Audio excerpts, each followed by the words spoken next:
इंसान की सबसे बड़ी हार तब होती है जब उसे पता चलता है कि जिसे हम अपना सब कुछ समझते हैं उसके लिए हम कुछ भी नहीं है। कैसे गुजर रही है सभी पूछते हैं, कैसे गुजारता हूँ कोई पूछता ही नहीं। आपके दिल में कितना भी छल क्यों ना हो, परंतु परमात्मा का आशीर्वाद आपसे कोई नहीं छीन सकता। ये रिश्ते अजीब हैं, बिना विश्वास के शुरू नहीं होते और बिना धोखे के खत्म नहीं होते। सिर्फ एक गलती की देर है, लोग भूल जाएंगे कि पहले तुम कितने अच्छे थे। दोस्त अमीर है या गरीब ये मायने नहीं रखता, बल्कि आपके बुरे समय में आपका साथ कितना देता है ये मायने रखता है।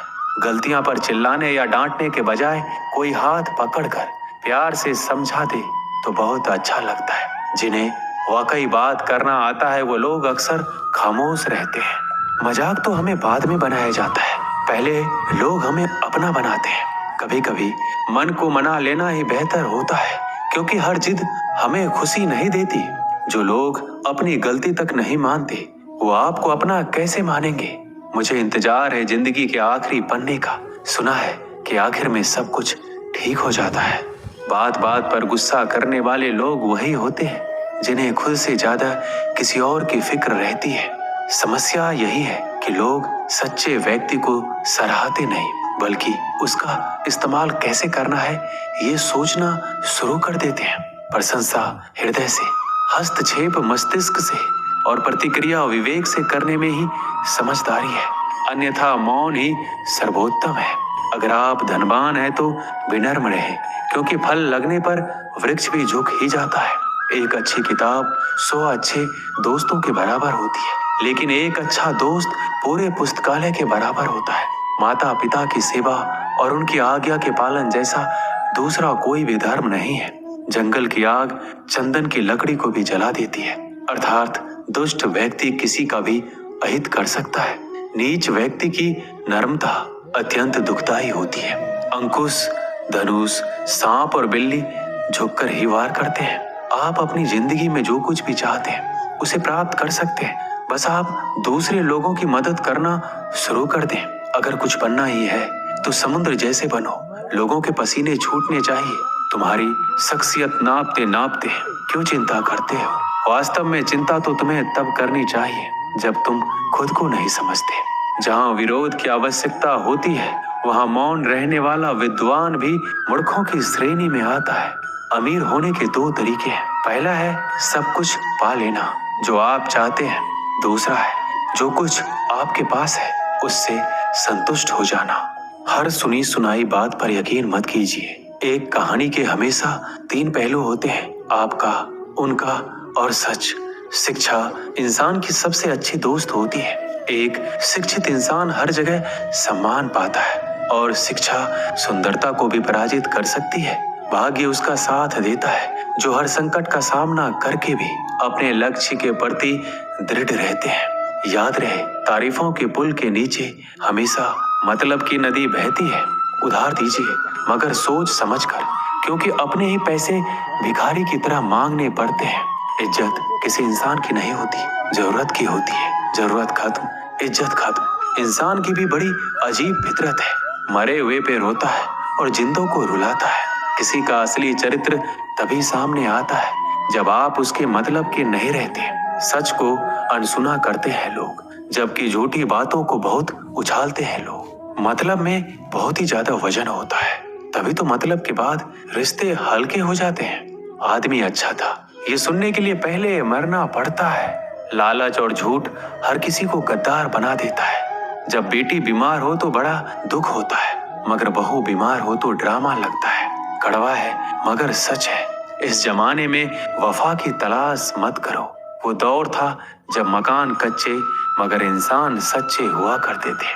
आदमी भगवान से लाखों करोड़ों की चाहत रखता है, लेकिन जब मंदिर जाता है तो जेब में सिक्के ढूंढता है। असली मर्द हालातों से लड़ते हैं और नकली मर्द घर की स्त्रियों से। लोग आपके पास तब नहीं आते जब आप दुखी हो, बल्कि वो तब आते हैं जब वो खुद दुखी होते हैं। ठोकर इसलिए नहीं लगती कि इंसान गिर जाए, ठोकर इसलिए लगती है कि इंसान संभल जाए। बाप का कारोबार जब से बेटे ने संभाला है, बेटा समझ रहा है उसने बाप को पाला है। जब कोई नया मिल जाता है तो पुराना रिश्ता ऐसे खत्म हो जाता है जैसे कभी था ही नहीं। ये बात दिमाग में बिठा लो, जिंदा हो तो निंदा भी होगी, क्योंकि तारीफें तो मरने के बाद हुआ करती है। प्रशंसा चाहे जितनी भी कर लो, अपमान सोच समझ कर करना, क्योंकि अपमान वो उधार है जो अवसर मिलने पर ब्याज सहित लौटता है। पत्थरों में कमी है कि वो पिघलता नहीं है, मगर एक खूबी भी है कि वह इंसान की तरह बदलता नहीं है। श्री कृष्ण कहते हैं कि अगर कोई व्यक्ति आपको छोटा नजर आ रहा है तो या तो आप उसे बहुत दूर से देख रहे हैं या फिर अपने अंदर के गुरूर से। आपके कर्म ही आपके पहचान बनते हैं, वरना एक ही नाम के हजारों लोग होते हैं। बीते हुए वक्त को बदलना आपके हाथ में नहीं है, मगर आने वाले वक्त को बदलने से आपको कोई रोक नहीं सकता।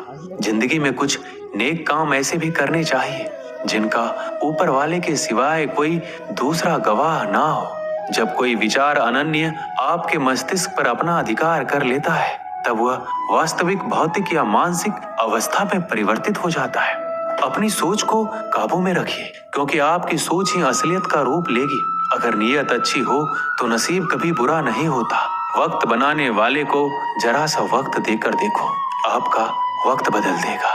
बात करने के लिए समय और मूड की जरूरत नहीं होती, बस दिलों में अहमियत होना चाहिए। जब हमारे नाखून बढ़ जाते हैं तो नाखून ही काटे जाते हैं, उंगलियां नहीं। उसी प्रकार जब किसी रिश्ते में दरार आ जाए तो दरार को मिटाइए, उस रिश्ते को नहीं।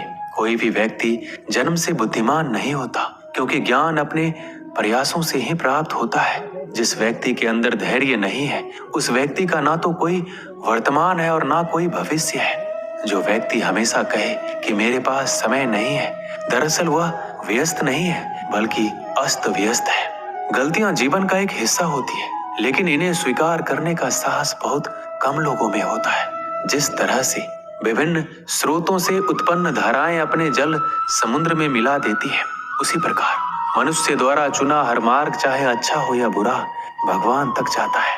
हम जितना ज्यादा बाहर जाएं और दूसरों का भला करें, हमारा हृदय उतना ही शुद्ध होगा और परमात्मा उसमें बसेंगे। हमारे पास जो कुछ भी है उसे बढ़ा चढ़ाकर मत बताइए, ना ही दूसरों से ईर्ष्या कीजिए। जो दूसरों से ईर्ष्या करता है उसे मन की शांति कभी नहीं मिलती।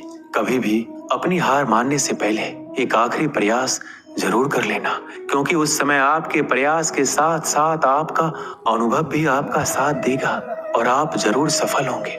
जो व्यक्ति स्पष्ट साफ सीधी बात करता है उसकी वाणी कठोर जरूर होती है, लेकिन ऐसा व्यक्ति कभी किसी को धोखा नहीं देता। सच्चा प्रेम अकेलेपन में भी प्रेम का आभास दिलाता है, जबकि दिखावे का प्रेम साथ रहकर भी अकेलेपन का एहसास कराता है। दूर रहना है मुझे उन सब से जो मेरे साथ रहकर भी मेरे साथ नहीं है। पता नहीं क्यों छोड़कर चले जाते हैं वह लोग जिन्हें हम जिंदगी समझकर कभी खोना नहीं चाहते। कुछ भी संयोग नहीं है। हर एक चीज जो आप अनुभव कर रहे हैं वह ठीक उसी तरह होनी थी जैसे वो हो रही है। आप अगर किसी की खुशियां लिखने वाली पेंसिल नहीं हो सकते तो एक अच्छा इरेजर बनिए जो उनका दुख मिटा सके। मनुष्य की वाणी में विष और अमृत दोनों की ही खान होती है, जिसके द्वारा वह अपनी जिंदगी को स्वर्ग या नरक बनाता है। हर कोई अलग है, कोई भी सही या गलत नहीं है, हम बस अलग हैं। जिंदगी में खुश रहना है तो दूसरों की बकवास को अनदेखा करना सीखो। नियत और सोच अच्छी होनी चाहिए। बातें तो कोई भी अच्छी कर सकता है, उनके दिल में बहुत कुछ होता है जिनके जेब में कुछ नहीं होता। हंसना बेशक अच्छी बात है, मगर दूसरों पर कभी हंसना नहीं चाहिए। याद रखना, रिश्ते तोड़ने के लिए लोग गलत इल्जाम भी लगा देते हैं। एक युवक ने शादी के कुछ साल बाद पिता से कहा कि वह विदेश जाकर व्यापार करना चाहता है। पिता ने उसको मंजूरी दे दी।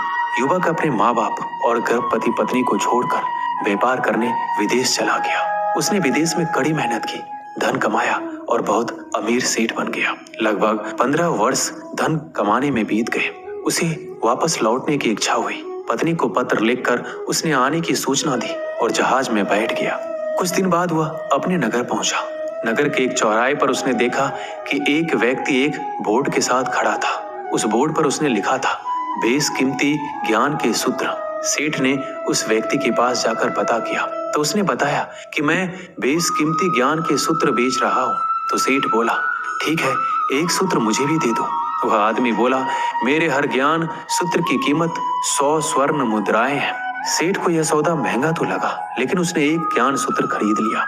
उस व्यक्ति ने सेठ को ज्ञान का सूत्र दिया, कोई भी कार्य करने से पहले 2 मिनट रुककर सोच लेना। सेठ ने वह सूत्र अपनी डायरी में लिख लिया। सेठ को अपने घर पहुंचते पहुंचते रात हो गई। सेठ ने सोचा, इतने सालों बाद लौटा हूं, क्यों ना सीधे पत्नी के पास पहुंचकर उसे सरप्राइज दिया जाए।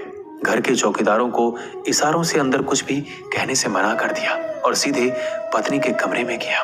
वहां का नजारा देखकर वह चौंक गया। उसने देखा कि उसकी पत्नी एक युवक के साथ सोई हुई थी। यह देखकर सेठ गुस्से से आग बबूला हो गया।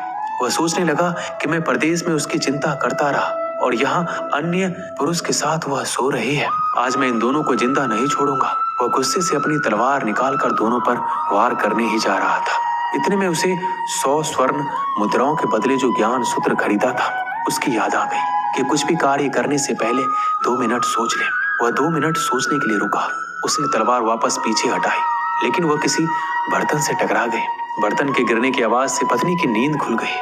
आंख खोलते ही उसने अपने पति को सामने देखा। वह बहुत ही खुश हो गई और बोली, आपके बिना जीवन सूना सूना था। इंतजार में इतने वर्ष कैसे निकले ये मैं ही जानती हूँ।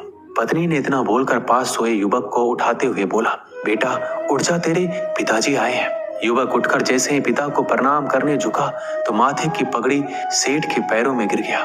उसके लंबे लंबे बाल बिखर गए। सेठ की पत्नी ने कहा, यह आपकी बेटी है, इसके सम्मान को कोई आंच ना आए, इसलिए मैंने इसे बचपन से ही पुत्र के समान पालन पोषण के संस्कार दिए हैं। यह सुनकर सेठ की आंखों से आंसू की धारा बह निकली।